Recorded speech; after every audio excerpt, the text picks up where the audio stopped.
Student recently IELTS speaking में एक बहुत बड़ा चेंज आया। वो क्या चेंज है आप लोग स्क्रीन के ऊपर देख सकते हैं। तो अगर हम पहले पैटर्न की बात करें तो क्या होता था कि पहले आपको इंट्रोडक्शन होती थी जिसमें आपकी पासपोर्ट वेरिफिकेशन, नेम, लोकेशन और 2 या 3 टॉपिक्स आपसे आपका जो एग्जामिनर है वो डिस्कस करता था। जैसे कीज़ या टी शर्ट्स के ऊपर उसने डिस्कस कर लिए, होम टाउन के बारे में पूछ लिया। उसके बाद आपको एक क्यू कार्ड देते थे, उसमें 1 और 2 मिनट्स आपको स्पीक करना होता है और उसके बाद आपकी जो है वो डिस्कशन होती है जिसमें आपको 7 और 6 टाइप के क्वेश्चन आपका एग्जामिनर पूछता है। अलग अलग टाइप से प्रेजेंट, पास्ट, फ्यूचर के एक्सप्रेशंस वगैरह चेक करता है, आपकी रेंज चेक करता है। लेकिन अभी रिसेंटली चेंज जो हुआ है उसके बारे में हम बात करते हैं। वो चेंज क्या है आप लोग स्क्रीन के ऊपर देख सकते हैं। जैसे कि रिसेंटली क्या हुआ कि अभी इंट्रोडक्शन में तो कोई चेंज नहीं है। इंट्रोडक्शन में तो वैसे ही आपकी पासपोर्ट वेरिफिकेशन, लोकेशन और 2 या 3 टॉपिक्स आपके साथ आपका एग्जामिनर डिस्कस करता है। इसमें कोई चेंज नहीं है। लेकिन जो चेंज है वो है आपका क्यू कार्ड के बाद वाला पार्ट। जैसे ही आपका एग्जामिनर आपको क्यू कार्ड देता है, आप अपना क्यू कार्ड फिनिश करते हो 1 या 2 मिनट के लिए, जैसे आप क्यू कार्ड बोलते हो, क्यू कार्ड बोलने के बाद अभी आपको एक नया चेंज आया है। वो क्या है? वो है आपके राउंडिंग ऑफ क्वेश्चंस। आपका एग्जामिनर आपसे राउंडिंग ऑफ क्वेश्चन पूछ रहा है। अब ये जो टर्म नई आपके सामने जो दिख रही है ये शायद आपने पहले कभी नहीं सुनी होगी। राउंडिंग ऑफ क्वेश्चन का मीनिंग पहले आप लोगों को समझना पड़ेगा। राउंडिंग ऑफ क्वेश्चंस का मीनिंग क्या होता है? राउंडिंग ऑफ क्वेश्चंस का मीनिंग होता है कि जैसे ही आपने क्यू कार्ड फिनिश किया उसके बाद आपका एग्जामिनर 2 क्वेश्चन या 1 क्वेश्चन आपके क्यू कार्ड से रिलेटेड पूछता है। ठीक है जी। और इसका एक रीज़न है वो मैं आपको बताने वाला हूँ कि आपको क्यों पूछता है। मतलब पार्ट 3 की जो डिस्कशन है ना, वो ये 2 क्वेश्चन पूछने के बाद वो स्टार्ट करेगा। पहले 1 क्वेश्चन पूछते थे, आजकल वो 2 क्वेश्चन पूछ रहे हैं। ये जो क्वेश्चंस हैं आपके लिए जानना बहुत ज़्यादा जरूरी है कि आपको क्यों पूछे जा रहे हैं और आपका स्पीकिंग के साथ इसका क्या कनेक्शन। जैसे कि आप लोग जानते हैं कि स्पीकिंग में जो बैंड स्कोर है वो बहुत ज़्यादा टाइट आ रहा है। इवन कि अच्छे जो स्पीकर हैं उनका भी स्कोर नहीं आ रहा है। तो आप लोगों के लिए जानना बहुत जरूरी है कि ये वाले क्वेश्चन आपसे क्यों पूछे जा रहे हैं। चलिए हम इस चीज को थोड़ा एग्जाम्पल के साथ समझते हैं। जैसे सपोज करो आपके सामने एक क्यू कार्ड है, describe a daily routine that you enjoy. मान लो आपने क्यू कार्ड बोल दिया और आप अपने डेली रूटीन के बारे में भी बता दिया कि आप लोग सुबह उठ के एक्सरसाइज करते हैं, ये आपकी डेली रूटीन है, आपने सारा कुछ बता दिया, राइट। लेकिन कहीं ना कहीं आपका एग्जामिनर आपको थोड़ा क्वेश्चन पूछेगा वही क्यू कार्ड से निकाल कर, और ये वाले क्वेश्चन जो हैं वो आपके पर्सनल क्वेश्चन हैं।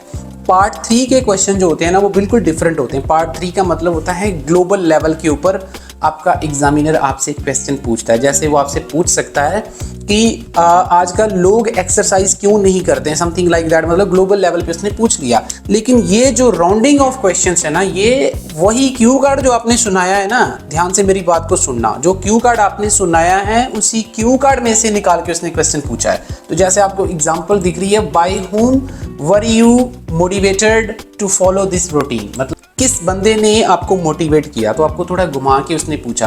तो अगर आपने मेमोराइज्ड क्यू कार्ड सुनाया है ना तो आपके लिए मुसीबत खड़े होने वाली है, क्योंकि आपने मेमोराइज्ड क्यू कार्ड तो मक्कड़ की बुक से या कहीं से भी आपने याद कर लिया। इवन के मक्कड़ वाले तो खुद बोलते हैं कि हमारे सैंपल्स को याद मत करो, सिर्फ इसको एक एज ए पैटर्न यूज करो। उसी प्रकार से दूसरा क्वेश्चन भी आपसे पूछ सकता है, जैसे how this routine helps you staying healthy.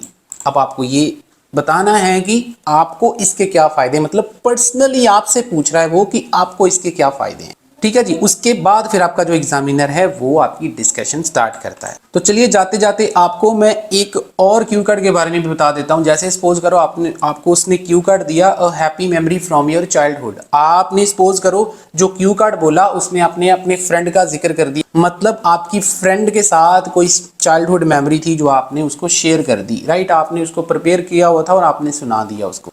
तो अब आपका जो एग्जामिनर है ना वो क्या करेगा, वो जो क्यू कार्ड आपने सुनाया जिसमें आपने अपने फ्रेंड का जिक्र कर दिया, तो आपको एक क्वेश्चन के रूप में पूछ सकता है, are some of your childhood friends still in your contact.